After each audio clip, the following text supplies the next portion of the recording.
Okay. Welcome to the second episode of Wisdom and Exile Radio.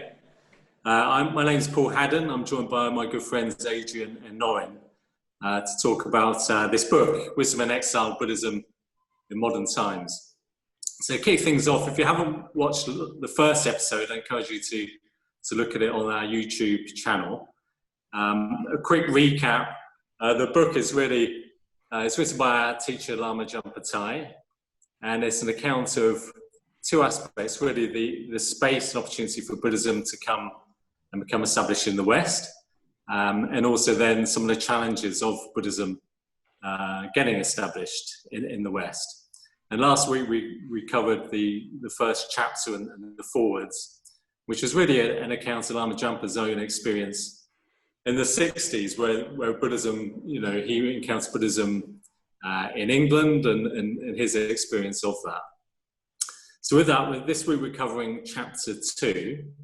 And to get things going, Norin, do you want to give us a quick sort of recap of what the chapter's about? Lama Jumpa talks about their history that's led up to and shaped our current culture. And so more specifically, like the past 500 years, going back from the Protestant Reformation of the 1500s, going through the Age of Enlightenment, the Age of Reason, talks about René Descartes, and right up to the French Revolution, and how the dominant ideologies that came out of those events have shaped the world that we live in now, specifically politics replacing the old order of Catholic and Catholicism and monarchy that was dominant in the medieval ages.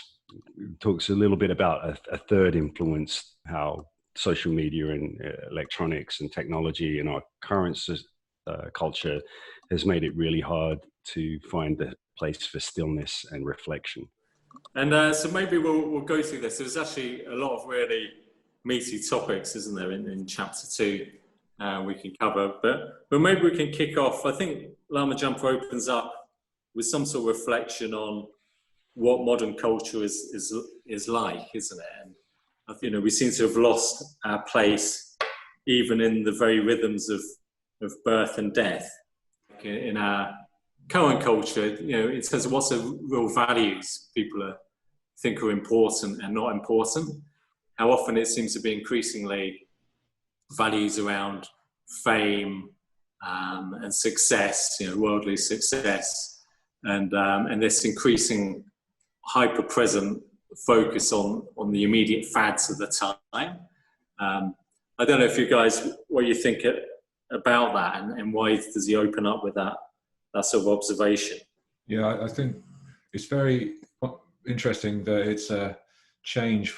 He's pointing to the change partly from medieval society to modern society, and pointing out something which I think it's easy to forget when we're so focused on our current time, which is that in the medieval world there was a whole cosmology that people lived with and gave meaning to their very existence, which is to say in the medieval Catholic hierarchy and cosmology, there was this idea of society with your place in it, whether you're a peasant, a laborer, or a merchant, or a nobleman, or the king, and then God is at the top of the hierarchy, and then all these transcendental elements like angels, saints, shrines, relics, and a whole worldview of history where the resurrection of Jesus Christ was this fundamental event in history, the creation of the world by God. So there's all this contextual understanding of your place in the world, and that was swept away over time through elements like the Reformation and the Enlightenment to the modern view of the world, where there isn't really much reference points to give your life structure or understand your role in the world. And in a way, everyone's just sort of left up to their own devices nowadays to figure it out for yourselves. It's like, well, no one has any answers, just go figure it out. Yeah, there's a few interesting points you just made, isn't it? So most of the chapter in a way traces back to 15th, 16th century. And where it starts with today in reference to social media and the chatter of social media and so on. But it's like, even for us, isn't it, in the last sort of 20, 30 years, we've been practicing Buddhism and growing up, how that tendency seems to have been accelerating, you know, even in the last 10, 20 years, it sort of seems to be more and more extreme. But then at the same time, Lama Jumpa does feel it necessary to go back, you know, 500, 600 years in terms of where does these tendencies which are moving through our society and getting more and more dominant, where do they come from? And to your point, isn't it? It goes all the way back then. The split of the church, the weakening of Catholicism, the rise of the Protestant denominations and so on. Actually, and even he mentions, and it's important to mention, I think, that even the Reformation wasn't the beginning. It goes back further than that, the causes of the Reformation. He mentions the Renaissance, which came a bit before, because that was a rediscovery of these, and reappreciation of the classical world and the classical texts, like, you know, Cicero and Virgil and all of these sort of Greek and Roman writers, where there was a sort of humanist element in some of that, and a skepticism about, you know, transcendental ideas in parts of it. Of course, they had their religion too. And that somewhat enabled the Reformation, but the Reformation was definitely, he uses the word cataclysm. It was a complete, it was really a strong point where suddenly all these ideas and thoughts erupted into this schism that split the world in two, really, into a Catholic side or the European world, Catholic side and a Protestant. You mentioned the Renaissance, and earlier you mentioned how nowadays, you know, there's this focus on the individual and how what's most important is us and my view of the world, and we all come up with our own particular worldview, which is most important. It seems like we all have the authority of one, and that's really important. And you're probably right, isn't it? The Renaissance, in a way, is where this, to some degree, some increase in the notion of the individual and the importance came about. And in many ways, people look at the Renaissance in a very positive way, isn't it? Because it was then that people became more educated, you know, wasn't it? Before then, it was like the only people who really could read and knew stuff were the priesthood and the royalty and so on, and everything was in Latin or Greek and so on, and most of the great works like the Bible or the works of the classics were only accessible to a very small number of people, wasn't it? And I guess the Renaissance is when they started, the printing press was made, works started becoming translated, and instead of this sort of deference to like authorities like the priesthood and so on, suddenly individuals could form a view and be educated and have a view on what's true and not true. So definitely, yeah, the Renaissance seems important, but it doesn't dwell on it that much, does it? It goes more as the Reformation. Yeah, the Reformation was definitely the pivotal point in history, I think, according to the book, where these ideas really took off. Yeah, and building on what you're saying, Luther, who of course was probably the most significant person in the Reformation, wrote a vernacular, translated the Bible into vernacular German, and so that, as you rightly say, enabled people to start thinking about their relationship with God as direct, without needing an intermediary in the form of the church. And and the printing, of course, made that quite widespread. Plus all of these humanist ideas, as the value of humanity and rationalism and so on. There's a bit where he talks about making the Bible available to everyone, who kind of unwittingly opened the doors to opening up everybody's different interpretation of the Bible. Yeah, and you can see how that sort of, in modern times, that process of the primacy of the individual over the primacy of just being part of a cosmos with God at the top and a hierarchy. You can see how the end point of that is not only everyone having their own opinions on the Bible, but everyone having their own opinions on everything. Opinions becoming an obsession in modernity, you know, the news, the internet, a complete cacophony of opinions. It was this convergence of availability of this knowledge contained in the Bible and the rise of individualism and the free thinking, free thought, basically saying, I don't need the priest or the church to be that intermediary and to explain, the and provide a context for the teachings of the Bible, and I can interpret it however I want now.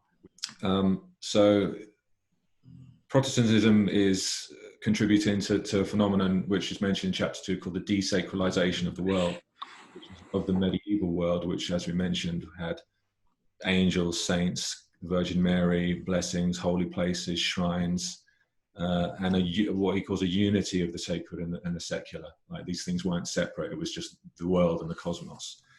And Protestantism introduced into Christianity seeds which would result in this desacralization and what we see now in modernity, which is complete desacralization. Beginning with Luther in the 16th century, he posted his 95 Theses in 1517, an objection to some of the practices of the Catholic Church, principally the selling of indulgences. And he was excommunicated in 1521, and that was the beginning of this schism, which led to the Protestant Reformation. So Luther's ideas, and again, this isn't an education in Luther or Protestantism. This is understanding Luther's contribution to the modern world of individualism and materialism and even capitalism. So he had this idea of salvation by faith alone, not works, which is an idea that's, of course, very alien to Buddhism, where doing virtue and good deeds is absolutely essential to liberation. But in Lutheran Protestantism, you get your salvation comes from your faith alone. You're still supposed to do good works, but they're more like a confirmation that you're on the road to salvation, or a sign of it rather than a cause.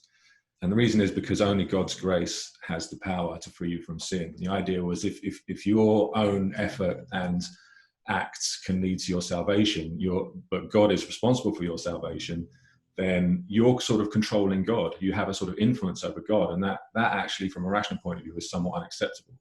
So really, that only your faith can save you, and good works are a sign of that.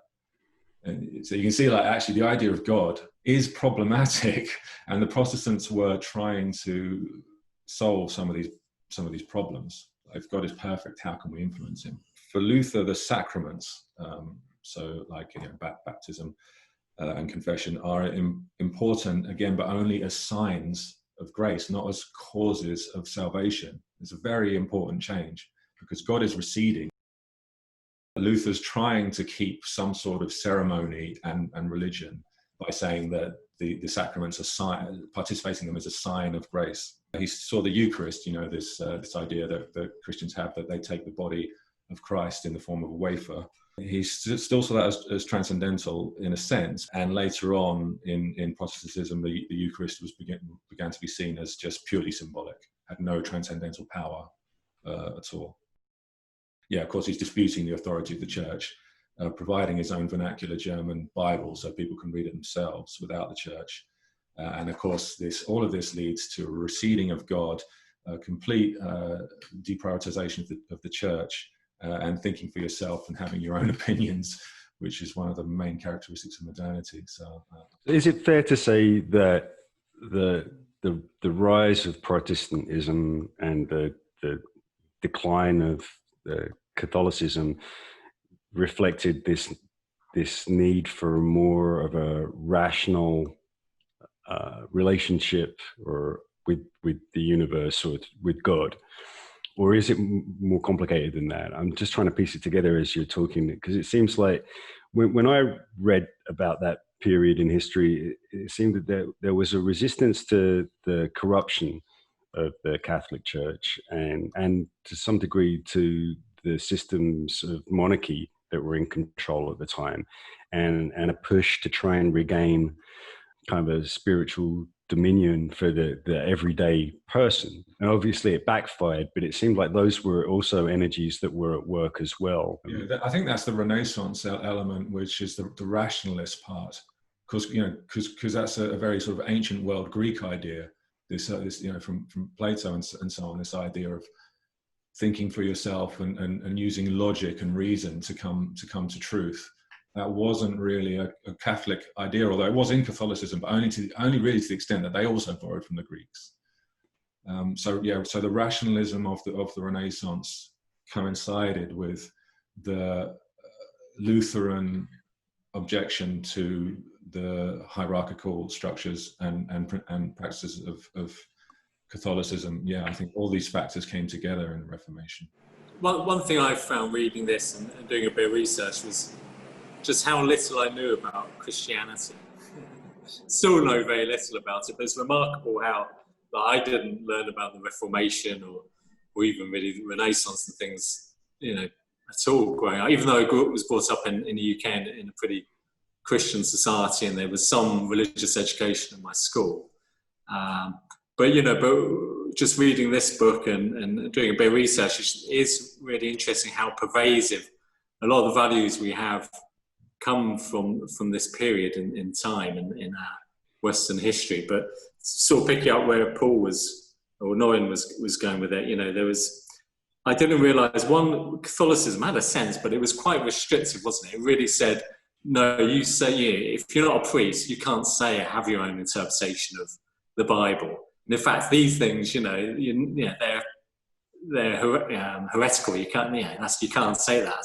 That's bad. And we tell you what it's really about. And so, the Protestants, in a way, were like, nowadays you'd sort of think of the good guys, because it's like they're rebelling against, like Norin was saying, the corruption, but also rebelling against against this oppression. I should be free to have my own views on these things. Why should I defer to these educated priesthood or whoever you say who are educated and so on?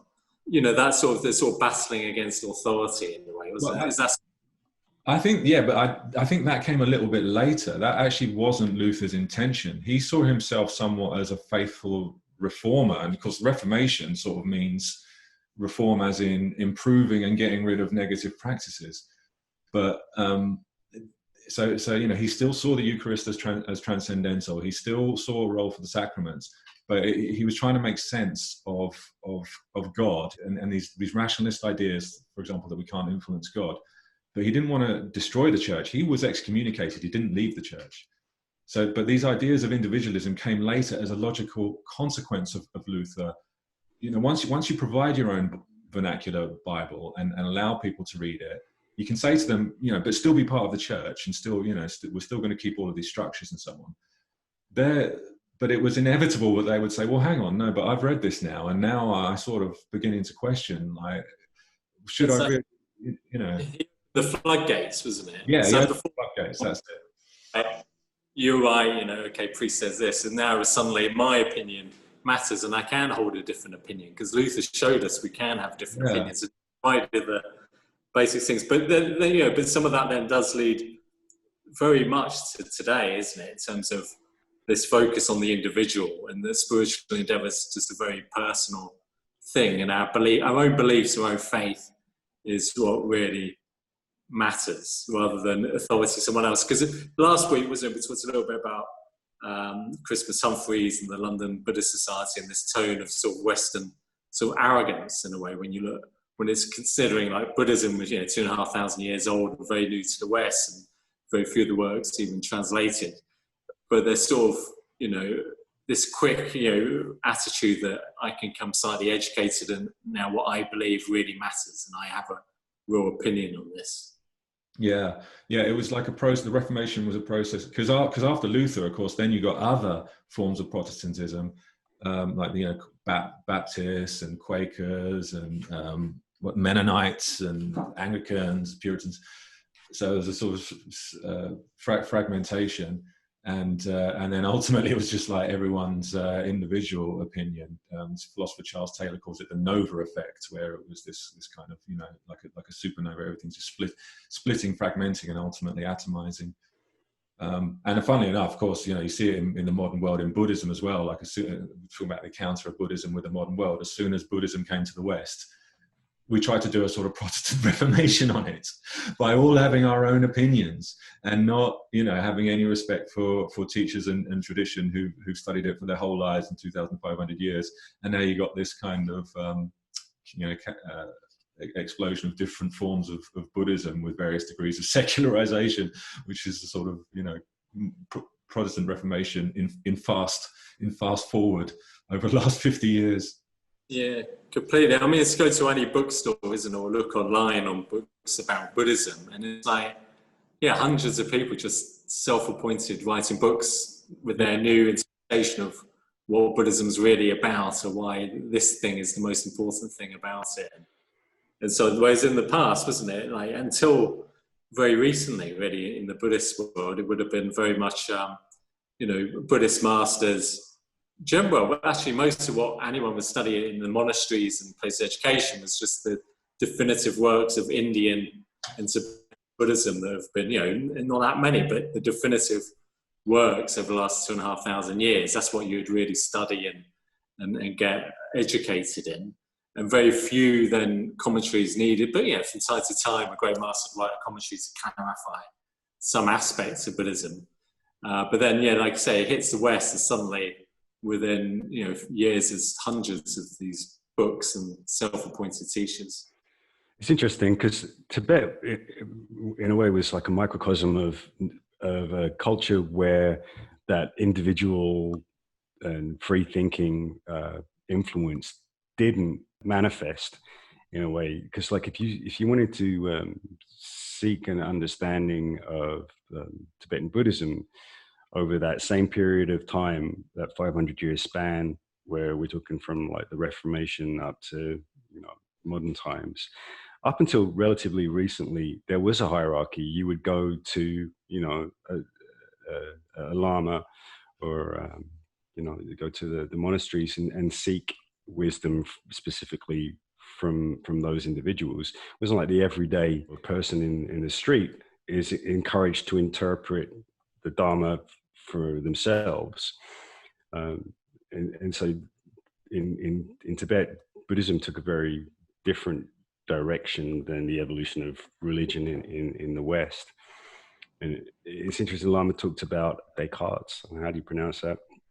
But, right, and how he had set out to give Christianity this defense, this foundation of like, look, you should be able to dissect faith and build your faith based on reason. And he talks about how that clashes or contradicted with what St. Thomas Aquinas said about how really there are some areas within Christianity that are strictly the domain of revelation, and inaccessible to reason, and kind of undermined a lot of the faith-based tenets of Christianity with reason. And that allowed people to criticize Christianity, and to the point where we're at today, where if you really apply reason to Christianity and any form of theism, then you're going to undermine it. Yeah, I was just going to, following Paul's thought there, I was going to say sort of almost the other way, more like one of the problems about Buddhism in coming to the West is this, I was reading like Luther, one of the things he's rebelling against was this, what was happening, well, there's a few, wasn't it, corruptions of the Catholic Church, like selling indulgences, like, you know, give us a load of cash and you'll be forgiven for your sins, sort of thing. But one of the other ones was then people in effect could buy positions in the priesthood or get authority in the Catholic Church because they were influential and had money, which then also meant a lot of priests didn't really know much about their religion and weren't very knowledgeable, and so could say stuff which was just wrong. So people sort of undermine people's confidence in the clergy and in the church, and those in authority who are meant to know what's what. So that's one of the drivers behind Luther, and that's saying, well, you know, why should we trust you? But so there's a parallel there again with Tibetan Buddhism coming to the West, is that, you know, partly to attract followers and so on, you got, you know, in effect, ordinary monks who in Tibet would never be thought of as lamas, given titles and authority to teach. You know, this is not everyone, there's many great lamas, but you do have a proliferation of teachers who probably wouldn't traditionally have had that authority, but they're coming to the West and set up in a certain way, so people, you know, assume they have that authority. and they have that rigor, and they should know the teachings properly, but actually they don't.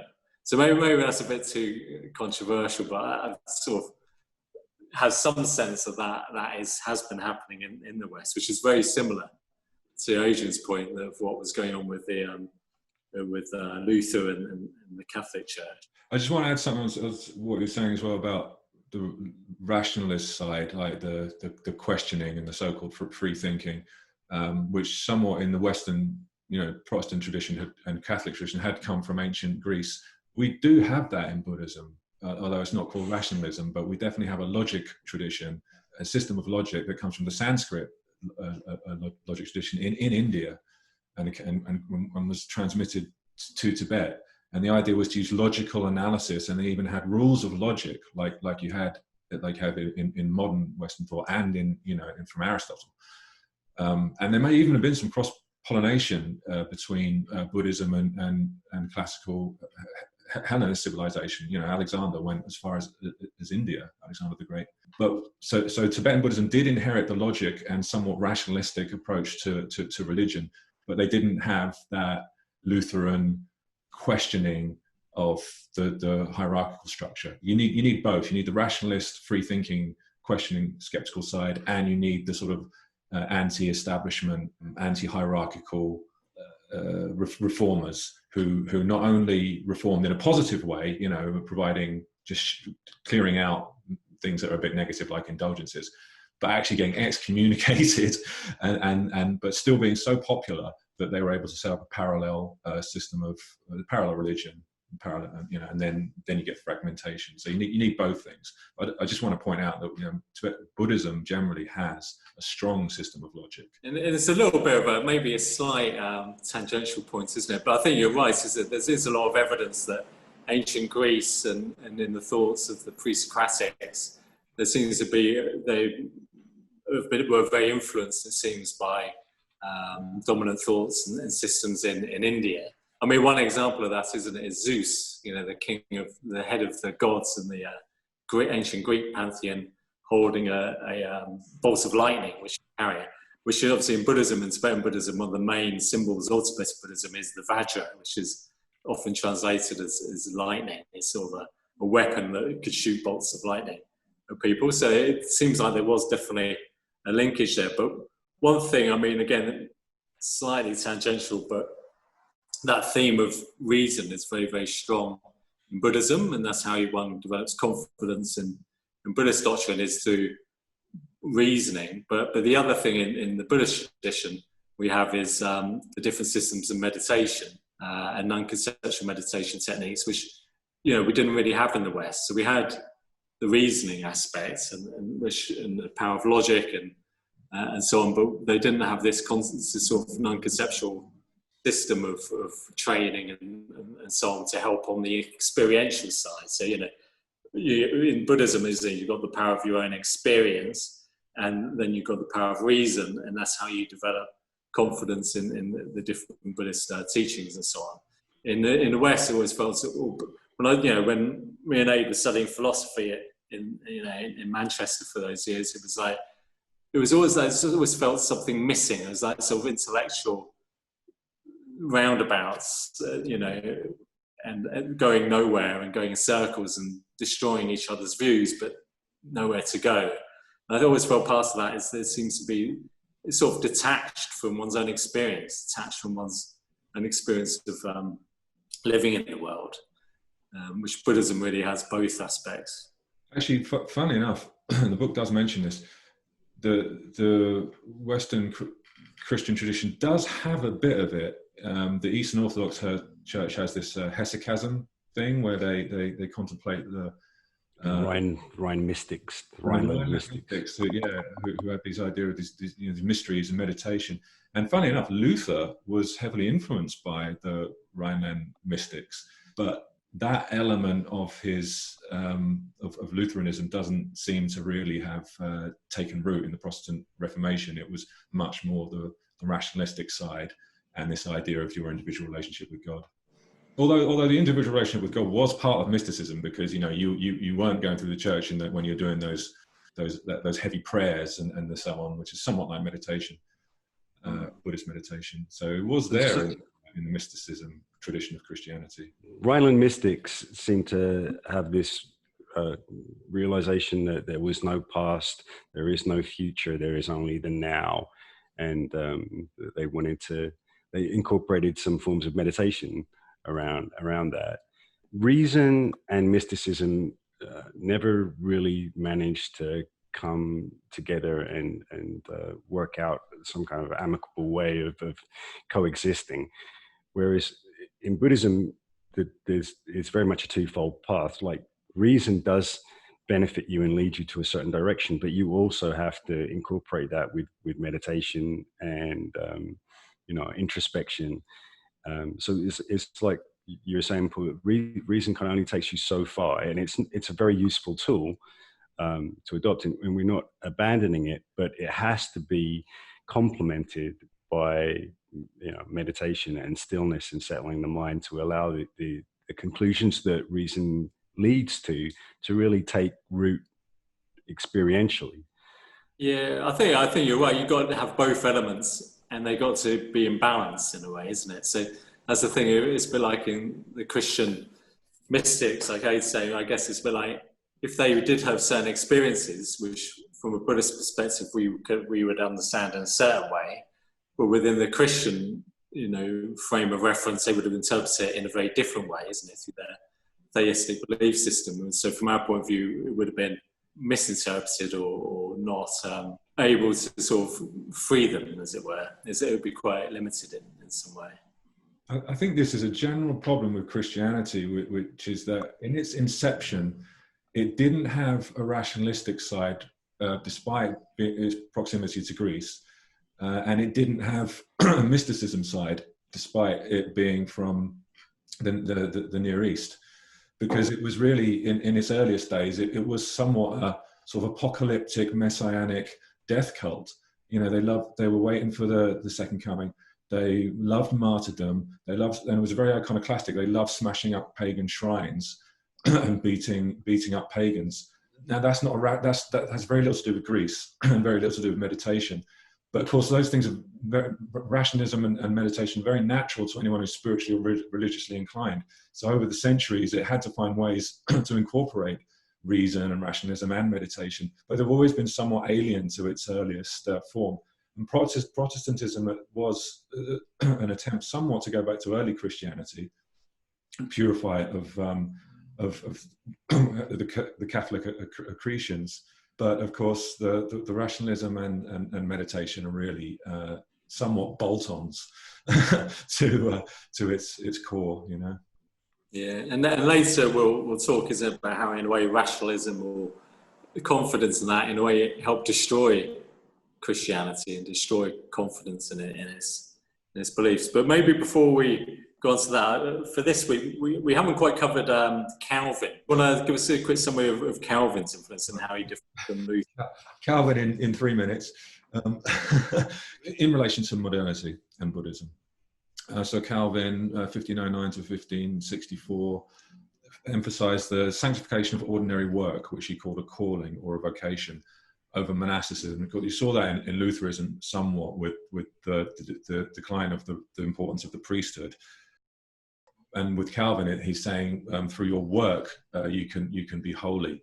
Doing an ordinary secular job, you can express your devotion to God. Work becomes a sort of duty and a way to practice religion. Thrift, sobriety, not so much praying, even for salvation, but these things are all, but dedication to your work, these are all, again, signs of grace, not causes of it, but signs of it, because you can't affect God in any way. He's perfect and somewhat distant. And so virtue becomes quite mundane. Monasticism, priesthood recede. And then this doctrine in Calvinism of predestination, which is again a logical consequence of this idea that God is receding and you can't affect him. Predestination means that whether you're going to heaven or hell at the end of a life is totally outside of your control. It's predestined. There are the elect in the world. No one knows who they are, although Calvin thought he was definitely one of them. But everyone else, you don't know who is and who isn't. But people started to look for signs that they were among the elect, and that included, dedication to your work, because that was a sign of grace and virtue. But again, God is receding even more now, to the point where even praying to him to ask for salvation has no effect. And Calvinism was extremely influential. You don't hear the word very often nowadays, but it influenced almost all of the Protestant sects that came later: Puritanism, the Mennonites, Quakers, German Pietism. And these Protestant movements were very influential, especially in America, where a lot of teachers and people who'd studied Calvin emigrated, in the 17th century. The early Americans, there were probably several waves of migration in America. Some later ones more economic, but the early ones were very much religious. And so these Protestant ideas of Calvin definitely had a huge effect. And Max Weber, who's quoted in the book in chapter 2, describes this Calvinistic approach to life as a worldly asceticism. That is to say, it's not the asceticism of monasticism or of a yogi like in Buddhism, meditating in a cave or in the jungle away from the world, but you're in the world, in society, doing your job, but not drinking, being very sober, very sensible, somewhat quiet and inscrutable, but having an ordinary job, saving money, not for the sake of being rich, but because that's the Protestant way of life. They liked their Renaissance humanism, the classics, very much, and science. Excuse me. But they didn't like religious art, and they didn't like anything that smacked of superstition, so the Sacraments. They didn't like ostentation, very humble clothing, and they liked homogenization, which is a big aspect of the modern world. Everything's becoming the same. The way people dress is the same all over the world now. The middle-class home became like an ideal against the feudal palace or castle. So they were producing wealth but not consuming it. And I'll just finish with a quote from Max Weber, who describes this contribution of Calvinism to modernity and capitalism. He says, the Puritan wanted to work in a calling. We moderns, he's talking, Max Weber is the beginning of the 20th century, we moderns are forced to do so. For when asceticism was carried out of monastic cells into everyday life and began to dominate worldly morality, it did its part in building the tremendous cosmos of the modern economic order. This order is now bound to the technical and economic conditions of machine production, which today determine the lives of individuals who are born into this mechanism. So yeah, Max Weber was very concerned about the effects of Protestantism in creating this purely sort of mechanical, economic, modern world, without and losing at least the somewhat spiritual perspective of Protestantism. But of course, that's exactly what the modern world is. It doesn't have any of the spiritual elements or redemptive elements of Protestantism, but it has all of the kind of economic, worldly, ascetic, and mechanical influences of it. Yeah, there's a lot there. So maybe that's a good point to end this episode and then pick it up again in 1 or 2 weeks' time. So yeah, maybe we'll carry on with the influence of Calvinism and Protestantism in the West. And we haven't touched on millenarianism either, and the Anabaptists and so on. But it's funny how there's these two elements, why it's sort of such a positive system to support capitalist ideas on the one hand, and then with millenarianism as well, this sort of revolutionary impulse as well to destroy and create a heaven on earth as well. There's sort of two sort of extremes which which are pretty prevalent nowadays. So with that, maybe we'll wrap up there. Thanks, guys. Till next time.